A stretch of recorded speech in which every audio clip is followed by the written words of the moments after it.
In my book, Clash or Complement of Cultures, I dedicated one full chapter to our blind spots. I think it's self-evident that all humans have blind spots. My opinion is that our blind spots are huge. And so one of the results of those blind spots, if we don't acknowledge them and don't factor them in, is that we'll start putting the cart before the horse, as we're doing right now.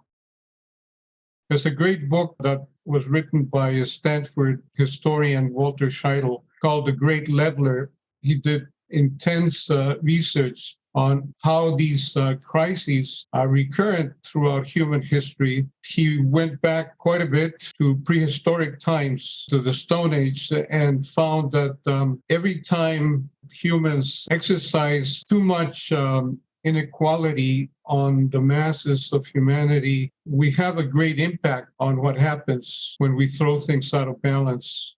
Scheidel refers to the four horsemen of leveling the earth back to semi-normal: mass mobilization, warfare, transformative revolutions, state collapse, and catastrophic plagues, which eventually destroy the fortunes of the rich. Vaclav Smith, in one of his books, complains that economists haven't grasped the synergistic functioning of civilization and the biosphere, yet they maintain a monopoly on supplying their physically impossible narratives of continuing growth that guide decisions made by national governments and companies.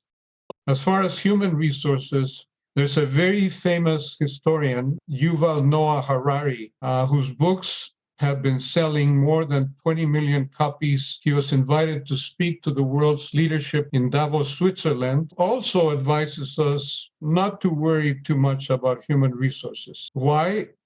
The outcome of humans learning to engineer bodies, brains, and minds will be the main product of the economy of the 21st century, he says. Over the past century, humankind has managed to do the impossible. Famine, plague, and war have been transformed from incomprehensible and uncontrollable forces of nature into manageable challenges. You know, I really wonder what world he's living in when he dares say that to the global leadership. He said humankind will turn itself into God. He wrote a book called Homo Deus, that there are no gods in the universe, no nations, no money, no human rights, no laws, and no justice outside the common imagination of human beings. So that is the hubris, the arrogance that we're facing. Reductionism and positivism have relegated religion, the arts, and then the social sciences to what are condescendingly considered to be soft values, not to be taken very seriously, if at all. So the humanities have increasingly been disregarded. I avoid trying to focus on tactical measures and on symptoms, because I think that's part of the strategy to lead us astray.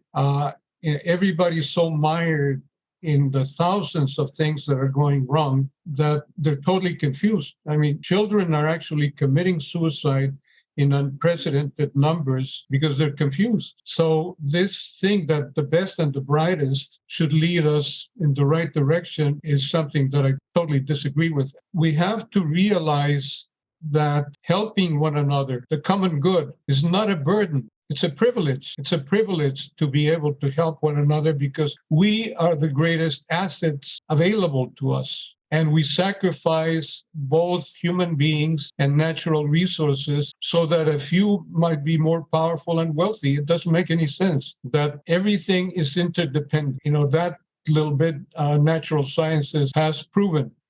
Now we have to understand that human beings are interdependent, that the natural ecosystems are interdependent, is that it's not science that determines our long-term survival, but the ability to communicate with each other and to work together